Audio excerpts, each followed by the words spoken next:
Kamusta po kayo? Bago po ang lahat, first things first.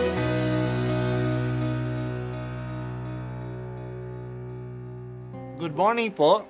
Sinisimulan po natin ngayon ang first things first.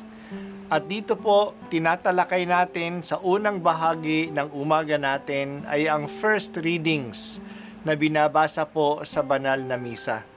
Ito pong tinatalakay natin kasi madalas po kasi marami na tayong alam tungkol sa gospel readings. Pero konti po ang nagsasalita sa first readings.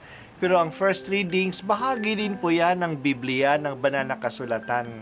Kaya susubaybayan po natin ang mga first readings, basahin po natin at kuminsan kailangan ng basahin ng 2 o 3 beses bago maintindihan kasi hindi po tayo sa familiar sa mga istorya at sa mga kaisipan na tinatalakay dito.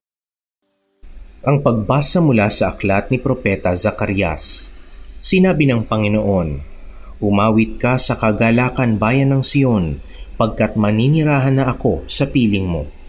Sa araw na yaon, maraming bansa ang sama-samang magpupuri sa Panginoon at pasasakop sa Kanya. Siya'y maninirahan sa gitna ninyo. Sa gayon, malalaman ninyong sinugo ako ng Panginoon. Muli niyang kukupkupin, ituturing na Kaniyang sarili at itatangi ang Jerusalem. Mananahimik sa harapan ng Panginoon ang lahat ng nilalang pagkat siya'y tumindig mula sa Kaniyang templo. Ang salita ng Diyos. Salamat sa Diyos. Kapistahan ngayon ng Mahal na Birhen ng Guadalupe. Noong 1531, nagpakita ang Mahal na Birhen kay Juan Diego sa Mexico doon sa lugar ng Guadalupe. Bago dumating ang pagpapakita ng Mahal na Birhen, hirap na hirap ang mga misyonerong Kastila na gawing Kristiyano ang mga native Mexicans.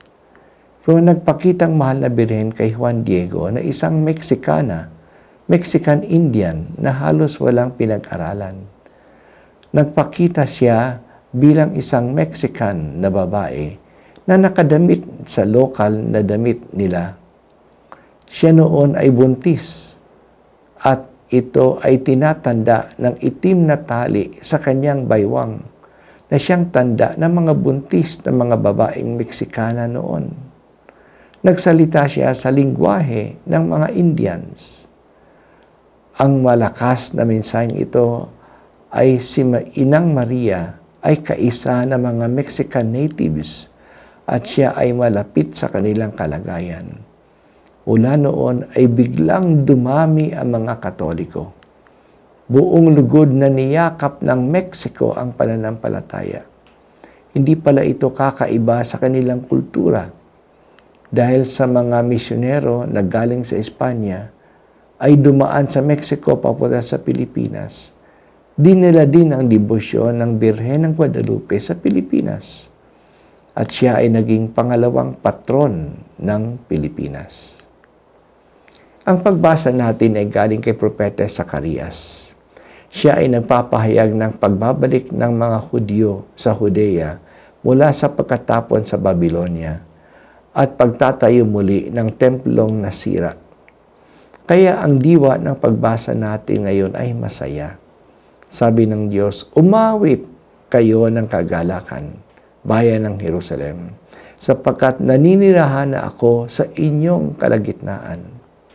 Hindi na nila aakalain na malayo ang Diyos. Kasi dahil sa kanyang pagkalinga, makababalik na sila sa kanilang bayan. Hindi nakakaiba ang Diyos sa kanila.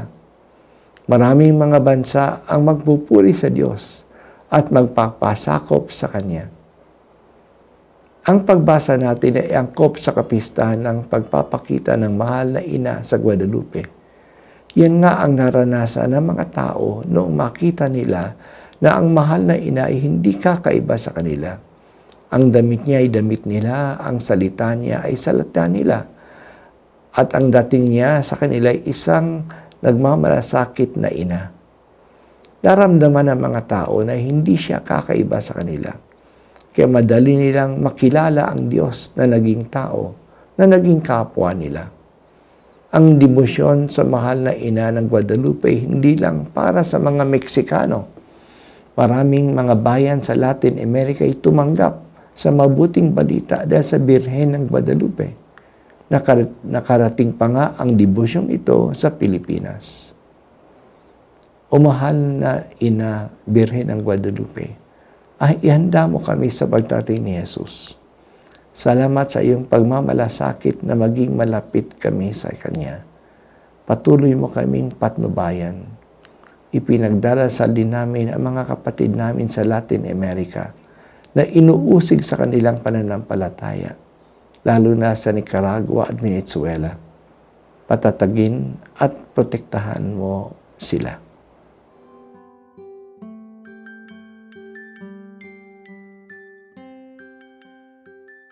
At ako po ay si Bishop Broderick Pabilio dito sa First Things First.